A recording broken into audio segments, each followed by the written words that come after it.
മീനുകളുടെ ഒരു അത്ഭുത ലോകമാണ്. കണ്ടാൽ മറക്കാനാവാത്തത്, കഴിച്ചാൽ മതി വരാത്തത്. സ്വാഗതം കൃഷിഭൂമിയിലേക്ക്.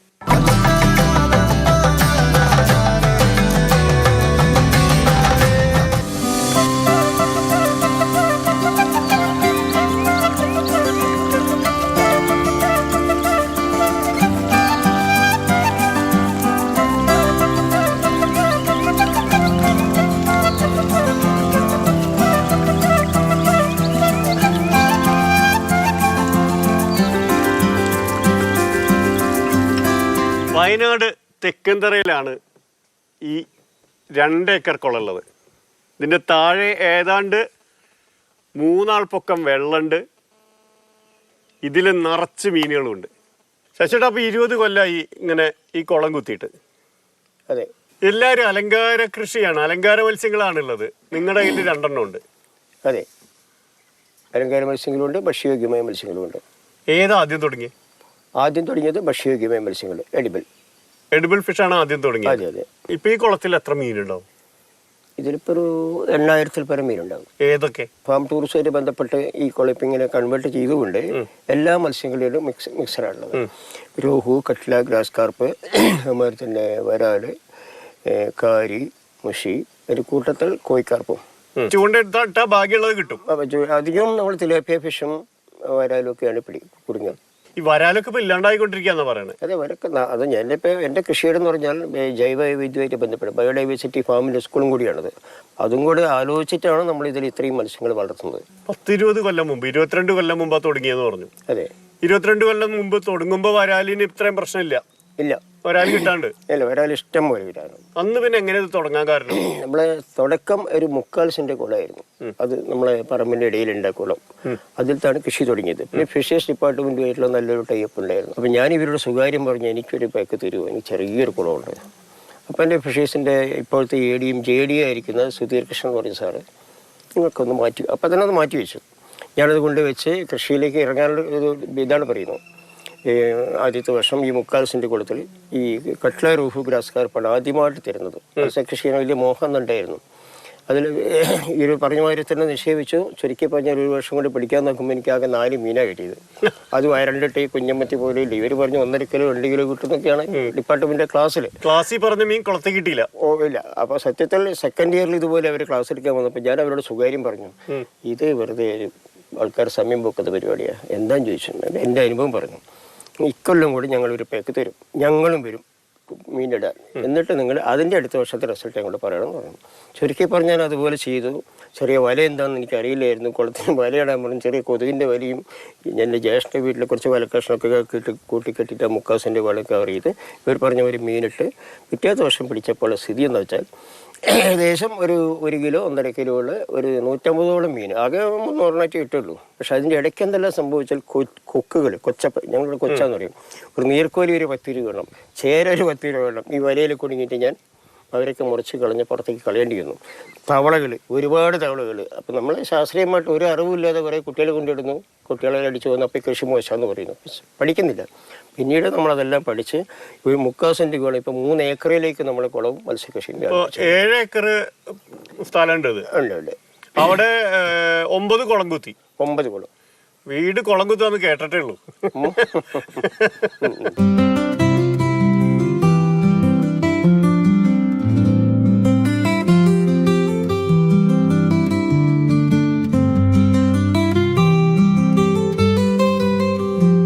വരാലൊക്കെ ഇല്ലാണ്ടാവാൻ കാരണം എന്താ? വരാലുണ്ടാകാൻ കാരണം പുഴകളിലൊക്കെ ആഫ്രിക്കൻ മുഷു കണ്ടമാനം കൊണ്ട് തട്ടിയിരുന്നു. നെട്ടർ എന്ന് പറയുന്ന മീൻ. ഇതെല്ലാം പിന്നെ ഫ്ലഡും പിന്നെ ബയോഡൈവേഴ്സിറ്റി നോക്കാതെ ഈ ഉള്ള ഒരു കൃഷിയാക്കിയിട്ട് ചിലർ മാറ്റിയപ്പം കാക്കകൾ, പരുന്തുകളൊക്കെ കുത്തിപ്പുഴകളിലും അരുവികളിലും കൊണ്ടിട്ട് അതിൽ നിന്ന് ഒരുപാട് സ്പ്രെഡാകുമല്ലോ. അങ്ങനെ വരുമ്പോൾ ഇവരെല്ലാം എന്ത് ചെയ്യും, മറ്റു നാടൻ മത്സ്യങ്ങളെല്ലാം ഭക്ഷിച്ച് തീർക്കുകയാണ്. പിന്നെ നമ്മളെ പ്രകൃതി കാലാവസ്ഥയുടെ വ്യതിയാനം, വലിയ ഫ്ലഡ് വന്ന് ഒരുപാട് ഒഴുകിപ്പോയ കേസ് അങ്ങനെയുണ്ട്. ഇങ്ങനെയാണ് ഇവരെല്ലാം നാമാശേഷമായി പോയിരിക്കുന്നത്. കേരളത്തിൽ നമ്മുടെ പണ്ടുണ്ടായിരുന്ന ചെറിയ നമ്മുടേത് എന്ന് പറഞ്ഞിരുന്നത്, ഇപ്പൊ വരാലൊക്കെ നമ്മുടെ മീനുകളായിരുന്നല്ലോ, നമ്മുടെ പുഴയിലും തോട്ടിലും ഒക്കെ കിട്ടിയിരുന്ന മീനുകളായിരുന്നു. ഇങ്ങനത്തെ സാധനങ്ങളൊക്കെ ഇപ്പൊ ഇല്ലാണ്ടാവുക. സമൂഹത്തിന് അത്യാവശ്യമായിട്ടുള്ള ആരോഗ്യത്തിന് അത്യാവശ്യമുള്ള മത്സ്യങ്ങൾ സസ്യങ്ങൾ എല്ലാം നശിച്ചുകൊണ്ടിരിക്കുകയാണ്. ഞാനിപ്പോൾ അങ്ങനെ പറയുന്ന ബയോഡൈവേഴ്സിറ്റി ഫാമായതുകൊണ്ടാണ് ഞങ്ങൾ പറയുന്നത്. അത് തീർച്ചയായിട്ടും അങ്ങനെ തന്നെയാണ്. അപ്പം ഇങ്ങനെ സപ്പോർട്ട് ചെയ്ത് വളർത്തിയെങ്കിൽ മാത്രമേ ഇവരെ നമുക്ക് നിലനിർത്താൻ പറ്റുള്ളൂ. അതിനുള്ളൊരു ശ്രമം കൂടിയാണ് അതെ ഇപ്പോ ഈ എഡിബിൾ ഫിഷിൻ്റെതായിട്ടുള്ള ഇപ്പൊ കാണുന്ന കുളം. അതെ അതെ എനിക്കിപ്പോ ഒരു കുളമുണ്ട്, ആ അവിടെ ഇതുപോലെ മീൻ വളർത്തണമെങ്കിൽ ഞാൻ എന്തൊക്കെ ചെയ്യണ്ടേ? വെള്ളം ആയി കഴിഞ്ഞാൽ വെള്ളത്തിന് pH ഒന്ന് നോക്കുക. pH നോക്കിയതിന് ശേഷം കുളത്തിൻ്റെ മുകളിൽ നെറ്റിടുക. നെറ്റിട്ടില്ലെങ്കിൽ പക്ഷികൾ പാമ്പുകളൊക്കെ കടന്നിട്ട് മത്സ്യങ്ങൾ മുഴുവൻ കൊണ്ടുപോകും. ഈ രണ്ട് കാര്യമാണ് ആദ്യം ശ്രദ്ധിക്കുന്നത്. പിന്നെ റെഗുലറായിട്ട് നമുക്ക് അവർക്ക് ഫീഡ് കൊടുക്കുക. ഇവിടെയുള്ള ആൾക്കാർ പലരും പാരമ്പര്യമായ രീതിയിൽ കുറച്ച് തീറ്റയാണെങ്കിലും കുറച്ച് അപ്പും പച്ചക്കറിയും അങ്ങനെയൊന്നും മീൻ വളരില്ല. കൃഷി ആദായകരമാക്കണമെങ്കിൽ കൃഷിയെ രീതിയിൽ കൊണ്ടുപോകണമെങ്കിൽ കൃത്യമായിട്ടുള്ള ഇടവേളകൾ മത്സ്യം കൊടുത്തും ഭക്ഷണം കൊടുത്തും മറ്റു ശരിയായ പ്രൊട്ടക്ഷൻ വല കൊടുത്തും ഒക്കെയാണ് ചെയ്യേണ്ടത്. വെള്ളത്തിൻ്റെ pH ഇടയ്ക്കിടയ്ക്ക് നോക്കണം. ഇതിപ്പോ എന്താ തീറ്റ? ഇത് ഫിഷിൻ്റെ ഫീഡ് തന്നെയാണ്. ഇത് മാർക്കറ്റിൽ നിന്ന് വാങ്ങാൻ മാർക്കറ്റിൽ നിന്ന് വാങ്ങുന്നതാണ്. ഇത് മാർക്കറ്റിൽ സുലഭമായിട്ട് കിട്ടും. ഇതിപ്പോ എത്ര 2 mm കുട്ടികൾക്കുള്ളതാണോ? ഇത് 4 mm. ഇത് വലിയ കുട്ടികൾക്കുള്ളത്. വലിയ കുട്ടികളല്ല, വലിയ മീനുകൾ. ഓക്കെ. ഇത് അപ്പൊ ഇത് തിന്നുന്ന മീനുകൾ എന്ന് പറഞ്ഞാൽ നമുക്ക് പിടിക്കാറായ മീനിന് കൊടുക്കുന്ന തീറ്റയാണിത്. ഓക്കെ. ഈ വരാലൊക്കെ എത്ര ഒരു ആയുസ് ഒരു കുളത്തില്? വരാൽ ഒരു കുളത്തിൽ വരാൽ 5 കൊല്ലം 6 കൊല്ലം ഒക്കെ നിൽക്കും. വലിയ 10 കിലോ 15 കിലോ ഒക്കെ ആവും. പക്ഷെ ഒരു കൃഷിക്കാരൻ്റെ ഒരു കൃഷി ചെയ്യുമ്പോൾ അത് വർഷം അല്ലെങ്കിൽ 2 വർഷം കൂടെ പിടിച്ചിങ്ങനെ പോകണല്ലോ, അയാൾക്ക് നിലനിൽക്കണമല്ലോ. ഇത്രയും ഫീഡ് കോസ്റ്റ് ഒക്കെ ഇപ്പം ഭയങ്കര കൂടുതലാണ്. അപ്പം പിടിച്ചു നിൽക്കണമെങ്കിൽ വീണ്ടും കൃഷി ഇങ്ങനെ തുടരണമെങ്കിൽ നമ്മൾ വർഷാവർഷം പിടിക്കും. അപ്പോൾ ആവറേജ് 1.5 കിലോ വരും. കിലോ എന്ന് പറഞ്ഞാൽ ഇപ്പോൾ ശരിക്കും 250 രൂപ ശരാശരി കിലോയ്ക്ക് കിട്ടുന്നുണ്ട് വരാലിന്. ചില മീനിന് കുറവാണ്. വരാലിന് ഒരു ഔഷധ ഗുണമുള്ള മീനും കൂടിയാണ്. അതിനനുസരിച്ച് മാർക്കറ്റ് കിട്ടുന്നുണ്ട്. ഇവിടെ ഉള്ളതിൽ ഏറ്റവും ലാഭം ഏതാ? ഏതാ ഇവിടെ ഉള്ള ഈ കുളത്തിലുള്ള മീനുകളിലെ ഏറ്റവും ലാഭം? ഇപ്പോഴേ ലാഭം വരാലാണ്. കാരണം നേരത്തെ കട്ട്ല രോഗത്തിന് ഇഷ്ടംപോലെ ആവശ്യക്കാരുണ്ടായിരുന്നു, തിലോപ്പിയക്ക് ആവശ്യക്കാരുണ്ട്. ഞാൻ ആദ്യം കേരളത്തിൽ ആദ്യമായിട്ട് 4 ഡിസ്ട്രിക്റ്റിലാണ് ഗിഫ്റ്റ് തിലോപ്പി ചെയ്തത്. അപ്പോൾ ഗിഫ്റ്റ് തിലോപ്പിക്ക് അന്ന് 400 രൂപ കിലോയ്ക്കുണ്ട്. ഇന്ന് കേവലം 80 രൂപ കിട്ടില്ല. കാരണം ഏകദേശം കർഷകർക്കും പിന്നെ മുറ്റത്തിൽ മീൻ തുടങ്ങിയിട്ടുള്ള ഒരുപാട് പദ്ധതികൾ ഫിഷ് ഡിപ്പാർട്ട്മെന്റ് കൊണ്ടുവന്നിട്ടുണ്ട്. ഏകദേശം സ്ഥലത്തും മീൻ കൃഷിയായി.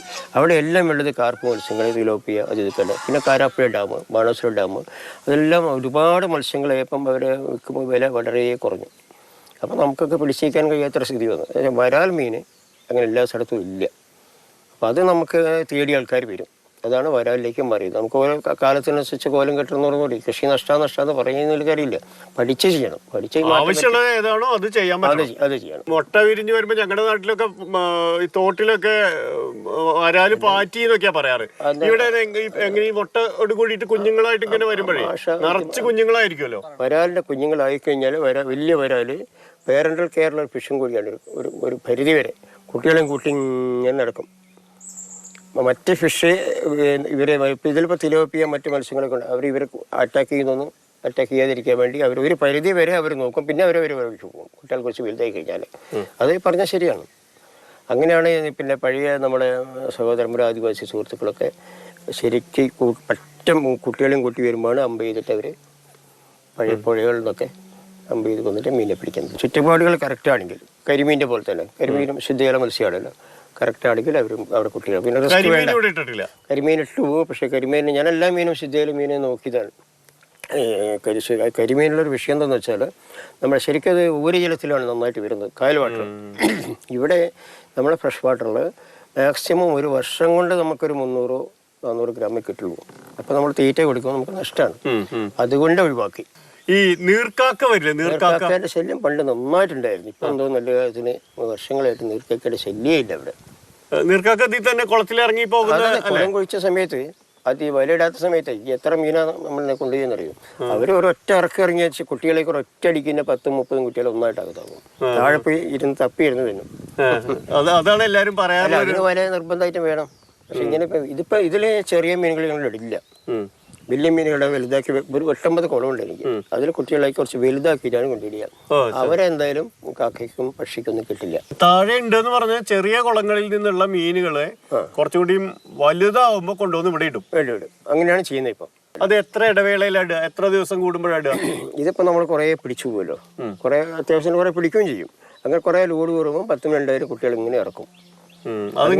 സമയമൊന്നും പിടിച്ചു പോകും. അതിനനുസരിച്ച് കോമ്പൻസേറ്റ് ചെയ്ത് പോയിട്ട് കുട്ടികൾ. അപ്പൊ എപ്പോഴും ഒരു ആവറേജ് മീനുകൾ ഇതിലുണ്ടാവും. ഇത് എപ്പോഴും തീറ്റ എല്ലാ ദിവസവും 2 നേരം കൊടുക്കും? എങ്ങനെയാ? തീറ്റ 2 നേരം കൊടുക്കണം, രാവിലെയും കൊടുക്കണം. ഇതിനിപ്പോ എത്ര കിലോ വേണ്ടി വരും ഒരു ദിവസം? ഒരു ദിവസം എനിക്ക് ഇപ്പൊ ഞാൻ കൊടുക്കുന്ന 40 കിലോ തീറ്റ കൊടുക്കുന്നുണ്ട്. ഇതിപ്പോ ശ്യാം ഫാംസ് പേരിട്ടത് അല്ലേ? ശ്യാം ഫാംസ്. ശ്യാം മോന്റെ പേരാ? ശ്യാം മകന്റെ പേര്. അവന് ബാംഗ്ലൂരായിരുന്നു, IT എഞ്ചിനീയർ ആയിരുന്നു. അതെ അതെ. ഇപ്പൊ അത് നിർത്തിയിട്ട് കൃഷിയിലേക്ക് തിരിച്ചു വന്നു. നിങ്ങളെ കണ്ടു വന്നതാണ് അല്ലേ? ആദ്യം മടിയൊക്കെ പറഞ്ഞിരുന്നു. അന്ന് ഒരു 6 മാസം കഴിഞ്ഞപ്പം പുള്ളിക്ക് അവിടത്തെക്കാളും കുറച്ചുകൂടെ മെച്ചപ്പെടിയാന്ന് മനസ്സിലായി. പിന്നെ ഇപ്പം റെഗുലറായി, എന്നെക്കാളും നന്നായി മീനിലൊക്കെ. ബാക്കി അലങ്കാര മത്സ്യങ്ങളുടെ ഒക്കെ മൊത്തം ചുമതല അലങ്കാര മത്സ്യങ്ങളെക്കാളും റിപ്ലൈ ചെയ്യാൻ അവനാണ് ഉഷാരിപ്പം. അത്തരം കാര്യങ്ങളും ശ്യാമിനോട് ചോദിച്ചാൽ കറക്റ്റ് ആയിട്ടുള്ള മറുപടി എന്നെക്കാളും നന്നായിട്ട് അവൻ തരും. ഓക്കെ.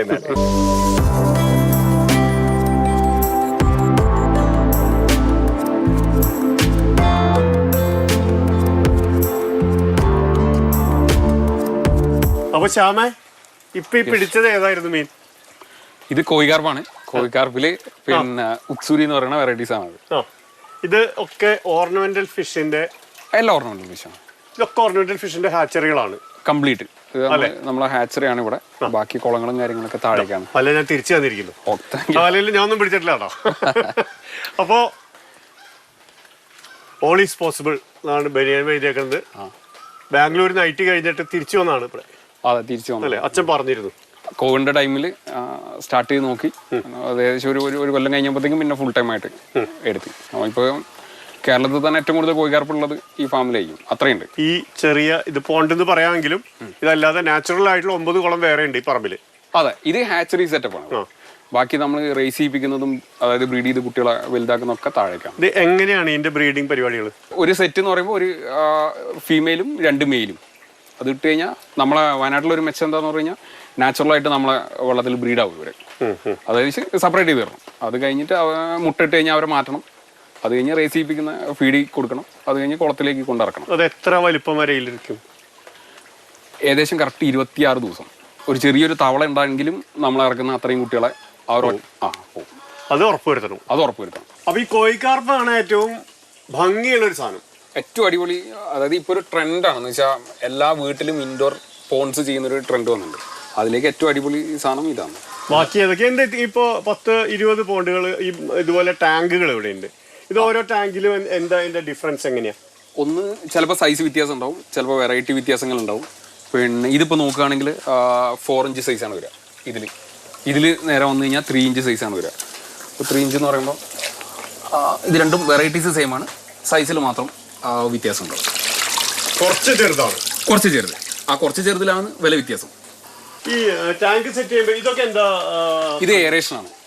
എന്ന് വെച്ചാൽ ഇപ്പം നമ്മൾ ബ്രീത്ത് ചെയ്യുന്നത് നമ്മൾ അറ്റ്മോസ്ഫിയർ ഓക്സിജൻ ആണ്. ഫിഷ് ബ്രീത്ത് ചെയ്യുക ഡിസോൾഡ് ഓക്സിജൻ ആണ്. അപ്പൊ അത് വെള്ളം സ്പ്ലിറ്റ് ചെയ്യുമ്പോഴാണ് ഡിസോൾഡ് ഓക്സിജൻ ഉണ്ടാവുക. പിന്നെ ബാക്കി ബക്കറ്റിൽ വരുന്നത് ഫിൽട്രേഷൻ ആണ്. 24 hours വർക്കിംഗ് ആയിരിക്കണം. എന്ന് വെച്ചാൽ നമ്മൾ ചെയ്യുമ്പോൾ നമ്മളെന്ന് വെച്ചാൽ ഇതിലിപ്പോ ഒരു കള്ളി തന്നെ ഏകദേശം അത്രയും മീനുണ്ടാവും. ഒരു 2-3 മീനൊക്കെ ഇടുകയാണെങ്കിൽ വലിയ പ്രശ്നമൊന്നുമില്ല. പക്ഷെ ഇത്രയും മീനൊക്കെ ഇടുമ്പോൾ എന്താണെങ്കിലും ചെയ്യാം. ഇതെല്ലാം ഇമ്പോർട്ടഡ് ആണ്. ഇത് നമ്മളിവിടെ ബ്രീഡ് അല്ല, ഇത് തായ്ലൻഡ് ഇമ്പോർട്ടഡ്. ഇതിൽ വെറൈറ്റീസ് മെറ്റാലിക് വെറൈറ്റീസ് ഉണ്ടാവും. പിന്നെ മസ്തുബ ഉണ്ടാവും, കുജാക്കോ ഉണ്ടാവും, ഗൊറോമോസ് ഉണ്ടാവും. ഗൊറോമോസ് ഒക്കെ ഭയങ്കര റയർ വെറൈറ്റീസ് ആണ്. ഈ റെഡും അതെ, അവരാണ് കുറച്ചുകൂടി വിലപിടിപ്പുള്ള താരങ്ങൾ. ഇവര് സ്റ്റാർട്ടിംഗ് റേറ്റ് തന്നെ 2 തൊട്ടാണ് സ്റ്റാർട്ട് ചെയ്യുക. 2000 രൂപ. ഇത് തായ്ലൻഡിൽ നിന്ന് ഡയറക്റ്റ് നമ്മൾ ഇമ്പോർട്ട് ചെയ്യുന്നത്. അത് കഴിഞ്ഞ് ഇവിടെ ക്വാറന്റൈൻ പീരീഡ് ഉണ്ട്. ക്വാറന്റൈൻ പീരീഡ് കഴിഞ്ഞിട്ടാണ് നമ്മൾ സെയിൽസ് സ്റ്റാർട്ട് ചെയ്യുക. ഈ ക്വാറന്റൈൻ പീരീഡ് എന്ന് പറയുമ്പോൾ അതിൽ തന്നെ അക്ലിമാറ്റൈസ് ചെയ്യും. അതായത് എന്തെങ്കിലും പ്രശ്നം ഉണ്ടെങ്കിൽ നമ്മൾ ആ പ്രശ്നവും കാര്യങ്ങളൊക്കെ കഴിഞ്ഞ് മെഡിസിൻ ട്രീറ്റ് ചെയ്യണമെങ്കിൽ ട്രീറ്റ് ചെയ്ത് അത് കഴിഞ്ഞിട്ടാണ് നമ്മൾ പുറത്തേക്ക്. ഇതും തായ്ലൻഡ് ഇമ്പോർട്ട് തന്നെയാണ്. സൈസ് കുറച്ച് വ്യത്യാസം ഉണ്ടാവും. മറ്റേത് പിന്നെ 1 feet എബോ സൈസാണ്. ഇത് 10 ഇഞ്ച് തൊട്ട് സ്റ്റാർട്ട് ചെയ്യും. അത്രയ്ക്ക് ആയിട്ടില്ല. പിന്നെ നമ്മളത് ഈ ക്വാളിറ്റി എങ്ങനെ വരുന്നതെന്ന് പറഞ്ഞാൽ ഇതേ ഇമ്പോർട്ടഡ് സാധനമാണ് നമ്മൾ ഇവിടെ ബ്രീഡ് ചെയ്യുക. പിന്നെ നമ്മളെ ക്ലൈമറ്റും കാര്യങ്ങളൊക്കെ നോക്കുമ്പോൾ ഇതേ ക്വാളിറ്റി നമുക്ക് ഇവിടെ കിട്ടില്ല. ഇപ്പൊ നമ്മൾ നേരത്തെ ആ പോണ്ടിലൊക്കെ കാണിച്ച ആ ക്വാളിറ്റി കിട്ടും. ഇതിന്റെ ഹാച്ചറിയും ഇവിടെ തന്നെയുണ്ട്. ഇതും ഇവിടെ ചെയ്യാൻ പറ്റും, ബ്രീഡ് ചെയ്യാൻ പറ്റും. പക്ഷെ ഇതേപോലത്തെ ക്വാളിറ്റി എന്ന് വെച്ചാൽ അവിടുത്തെ ക്ലൈമറ്റ് ഇവിടുത്തെ ക്ലൈമറ്റുമായിട്ട് വ്യത്യാസമുണ്ട്. സെയിം ക്വാളിറ്റി നമുക്ക് കീപ്പ് അപ്പ് ചെയ്യാൻ പറ്റില്ല. ചില വെറൈറ്റീസ് കീപ്പ് ചെയ്യാൻ പറ്റും. ഇതും കോഴിക്കാർപ്പ് തന്നെയാണ്. ഇത് സൈസ് ഏകദേശം 1 feet, ഏകദേശം നല്ല ഇത് 1 feet സൈസാണ് വരിക. നേരത്തെ കണ്ടതിലും കുറച്ചുകൂടി വലുതാണ്. ഇത് നമ്മളെ ഓൺ ബ്രീഡാണ്.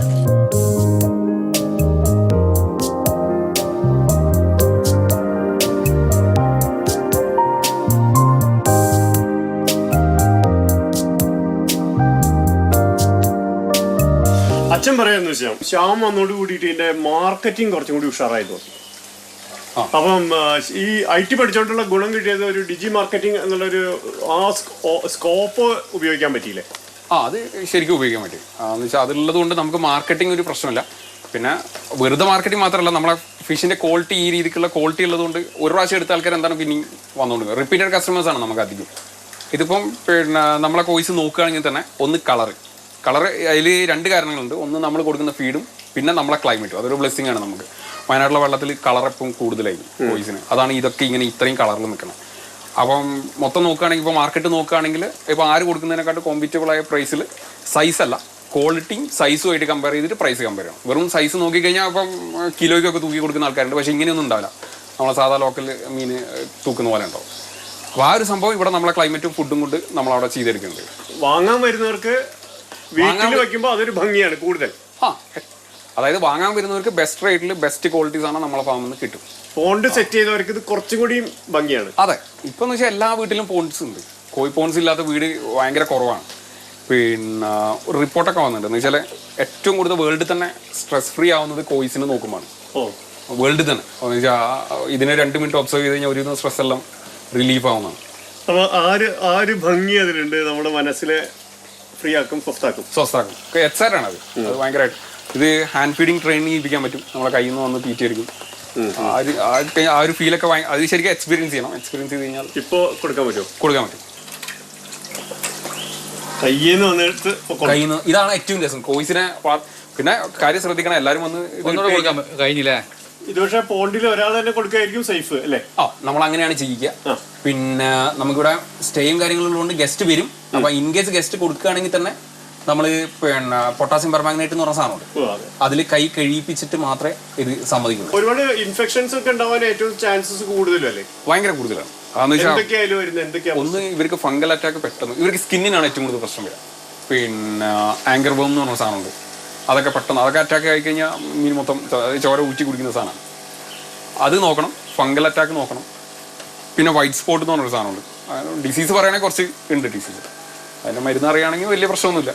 അത് 3-4 ഡിസീസ് അത്രേ ഉള്ളൂ. അത് അതിൻ്റെ മരുന്ന് പഠിച്ചു കഴിഞ്ഞാൽ വേറെ പ്രശ്നങ്ങളൊന്നുമില്ല.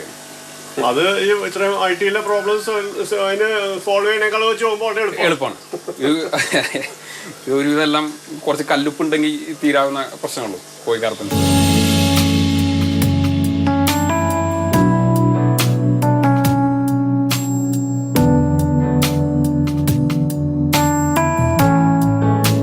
ഇപ്പൊ 3-4 കൊല്ലമായി ഈ പരിപാടി തുടങ്ങിയിട്ട്.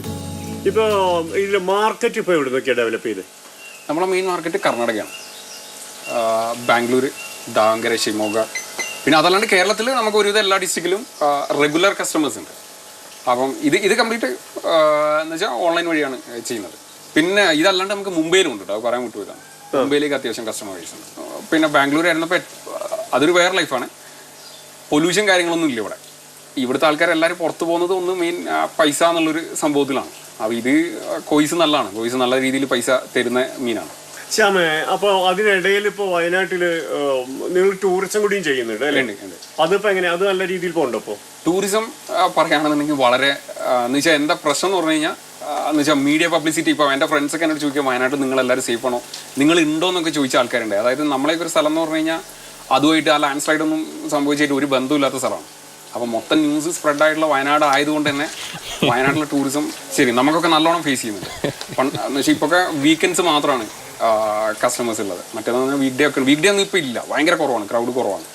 ആ ഒരു സംഭവം നല്ലോണം എഫക്റ്റ് ആയിട്ടുണ്ട്. ലാൻഡ് സ്ലൈഡ്, അതായത് ന്യൂസ് പോയതാണ് മറ്റുള്ളവരൊക്കെ വിചാരിക്കണേ.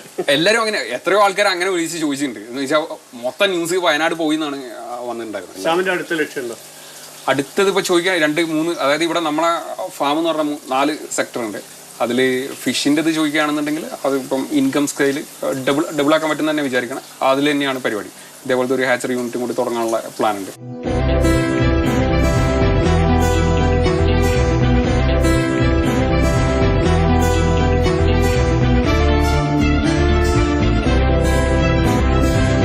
എത്ര ചെടികളുണ്ട് ഇവിടെ? ചെടികൾ ഇപ്പോൾ നമ്മൾ റെയറായിട്ടുള്ള ചെടികൾ എന്ന് പറയുമ്പോൾ ഈ അഗ്രോ ഫോറസ്ട്രിയിൽ ബന്ധപ്പെടുന്ന ചെടികൾ. പിന്നെ നമ്മൾ എപ്പോഴും ദശമൂലികൾ, ഔഷധ ചെടികളില്ലേ, ആ ഇനത്തിൽ വരുന്നുണ്ട്. പിന്നെ ജന്മനക്ഷത്ര ചെടികൾ, എങ്ങനെ ബാംബൂസ് ഐറ്റംസ്, അലങ്കാര മുളകൾ, അല്ലാത്ത മുളകൾ, ഇങ്ങനെ നമ്മൾ നേരത്തെ കിട്ടിയ കടമ്പ് വൃക്ഷങ്ങൾ, രുദ്രാക്ഷം തുടങ്ങിയിട്ടുള്ള ഒരുപാട് റേറെ ഇങ്ങനെ എല്ലാം കൂടിയിട്ടാണ് 4000-5000 വൃക്ഷങ്ങളുള്ളത് ഇപ്പോൾ പറമ്പിൽ. അതാണിപ്പം ഈ വനമിത്രേൻ്റെ ഉദ്യോഗസ്ഥന്മാർ വനംവകുപ്പൊക്കെ വന്ന് കംപ്ലീറ്റ് ഇൻസ്പെക്ഷൻ ഒക്കെ നടത്തി ഞാൻ പറഞ്ഞില്ലേ അവാർഡ് കിട്ടാണ്. അതെ, ഒരു വർഗത്തെ തന്നെയുള്ള ചെടി. ഈ ചെടി അതെ,